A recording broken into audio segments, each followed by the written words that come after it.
Hey friends, Kat Kabira here, and greetings from a cozy and slightly chilly Madeira. So I was just thinking about how I was diagnosed way back when I was a kid with ADD and ADHD. And a lot of my clients, and these days it seems like everyone is getting this diagnosis. So I wanted to give you a few tips if you feel like that's something that you deal with, how to start to recognize it, easy things that you can do so it ends up not dominating you, and how it's actually a superpower. So for me, when I start to, manifest my ADD or ADHD, and it's going to be individual for people, I start to get really messy. Like it's really hard for me to keep my house organized. It just not even like, it's not clutter in the sense of like too much stuff. It's just like everything looks disorganized, and my paperwork will look like that. Everything will look like that. My thoughts are disorganized. So it's a high feeling of disorder, which also will mean that I start to procrastinate. I'm starting to dread certain things. I'm starting to avoid certain things, and I'll want to just go into a shutdown. I am not someone who shuts down and goes into bed.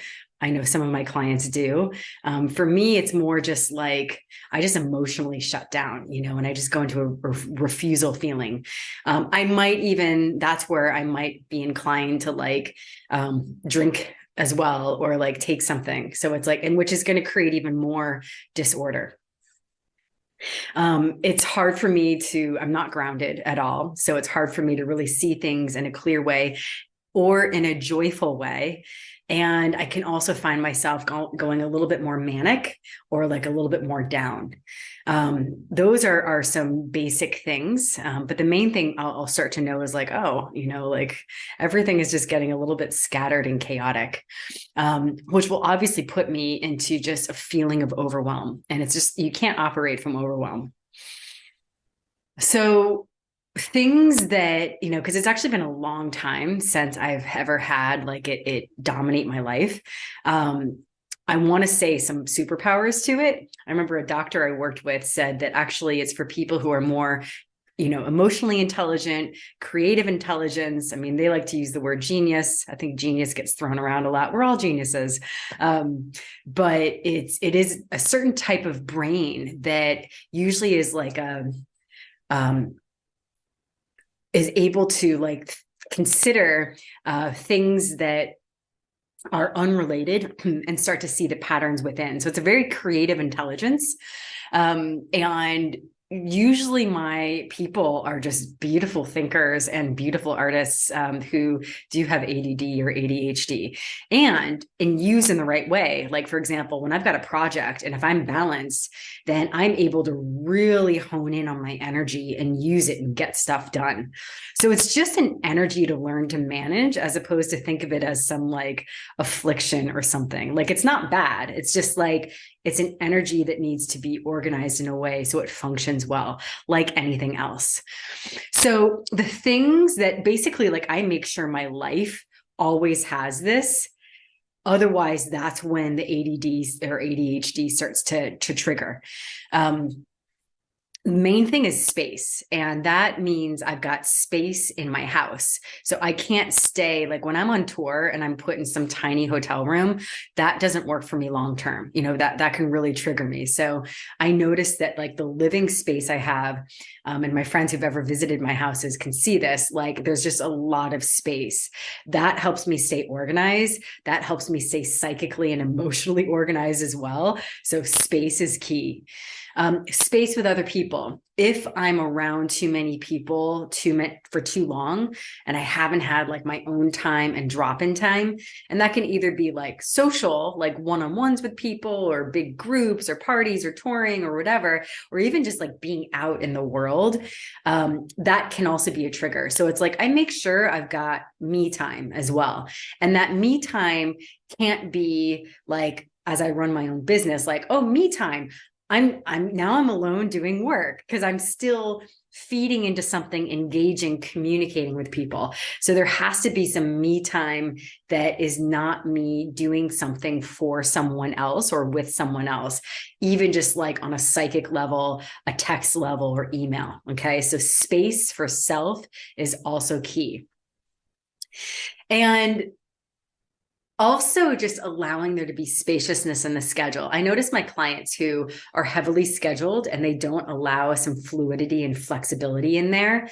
That also will be a major trigger, and you'll start to go into rebellious mode or shutdown. So making sure that your schedule allows the reality of life, meaning we've got surprises. Things take longer than we want them to or expect them to. You might just need to be slower today. You might need to have like an off day. So just having a realistic schedule that's much more spacious.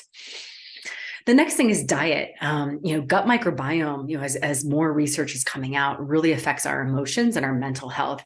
So, I went from being, much more of like a vegan, vegetarian, raw food, intermittent fasting, like all sorts of things over the years. And, what this one doctor got me to do was to make sure that I had enough protein, including really good quality animal protein, but also vegetables, and making sure that that coupling was there. So when I was doing like nuts for a snack, like that wasn't enough for me. So really paying attention to how you eat. I don't restrict food groups.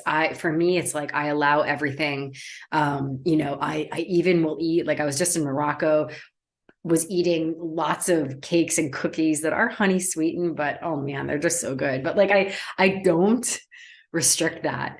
But it's like, I noticed that I must include protein, throughout the day, and some vegetables throughout the day. And that really helps my mental health. So that would be something. First thing I always look at with people when they're telling me things are off, I'm like, I got to see how you're eating. I got to see how you're spending your time. And those are the main ones. So just looking at space, both internally and externally, and your diet, that will be really major. And of course, other triggers will just be like, how are you sleeping? And also just in general, if you're living your life in a space where you're getting easily overwhelmed, that's going to trigger you, because usually the ADD, ADHD comes not when you're in balance, but when you're in overwhelm. And that's a practice in itself to know, like, how do you know when you're overwhelmed? How can you start to notice those subtle moments when it's starting to happen, so that you can catch it and self-care before like it takes over. And the final thing, and this is just the reason why like boundaries are my love language, is that like, I find that people who are constantly triggered with their ADD and ADHD, boundaries, there's poor internal boundaries, poor boundaries with others. There's so many nuances with boundaries.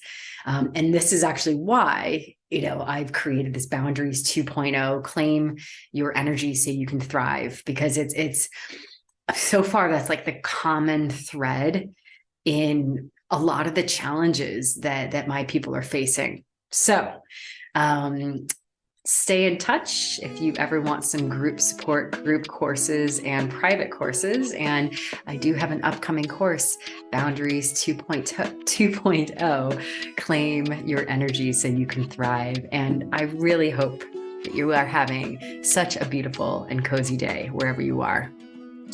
Love from Madeira.